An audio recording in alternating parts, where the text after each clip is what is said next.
Selamat siang Tribuners. Saat ini saya berada di Desa Panjerjo, Kecamatan Rejotangan, Kabupaten Tulungagung. Saat ini polisi dari Polres Tulungagung, khususnya dari unit Inafis dan unit Perlindungan Perempuan dan Anak, tengah melakukan olah TKP di rumah tersangka. Jadi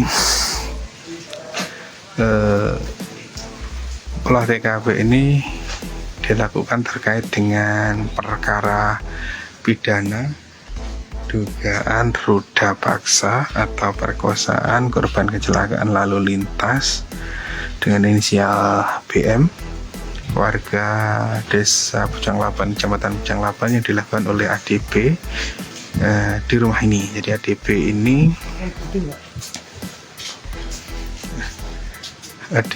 ini membawa korban kecelakaan atas nama BM ini ke rumahnya ini. Bukannya dibawa ke rumah sakit, tapi di sini korban malah diruda paksa atau diperkosa. Dan karena tidak segera mendapat pertolongan, akhirnya BM meninggal dunia saat menjalani perawatan di rumah sakit Dr. Iska, Tulungagung. Lokasi kejadian perkaranya ada di kamar milik ADB ya, milik tersangka. Ini rumah nomor 1, ada di tepi sawah, dusunnya Dusun Baran ini, Desa Panjerjo, Kecamatan Rejotangan, RT 3 RW 3, rumah nomor 1. Polisi datang untuk melakukan olah TKP dan mencari barang bukti yang tersisa. Ada kemungkinan spray yang ada di kamar tersangka atau benda-benda lain yang nanti bisa menunjang dan membuktikan bahwa telah terjadi tindak pidana perkosaan terhadap orang yang dalam kondisi pingsan ya. Jadi memang ada pasal khusus dalam KUHP yang mengatur tindak pidana asusila terhadap orang yang dalam kondisi pingsan. Kan kejadian itu pada Senin tanggal 15 Agustus dini hari. Sebelumnya ADB ini pesta miras dengan 3 temannya, dan setelah mabuk ADB lanjut ke sebuah warkop karaoke.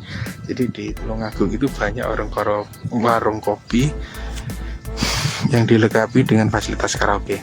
Setelah mabuk, ADB karaoke dan di situ dia ketemu dengan korban BM.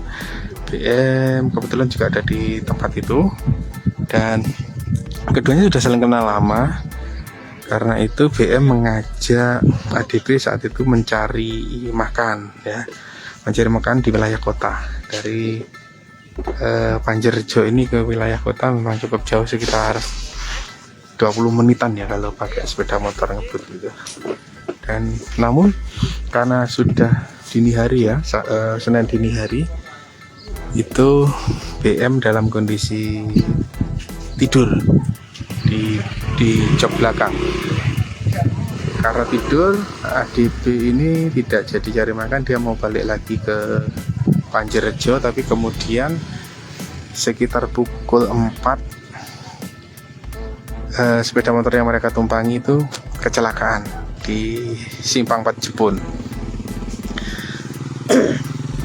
Nah, saat itu korban langsung pingsan, tetapi ADB ini memaksa untuk memboncengkannya karena tidak kuat ya, karena pingsan. Kemudian ADB minta tolong orang yang tidak dikenal untuk memegangi korban di belakang. Jadi mereka bertiga berboncengan sepeda motor terus membawa korban si BM yang kondisi pingsan ini ke rumah ini.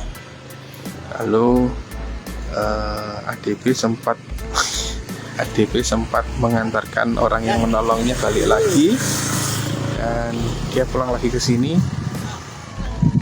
Sekali lagi dia tidak menolong korban, tidak menolong ADB, justru melakukan pencabulan terhadap korban.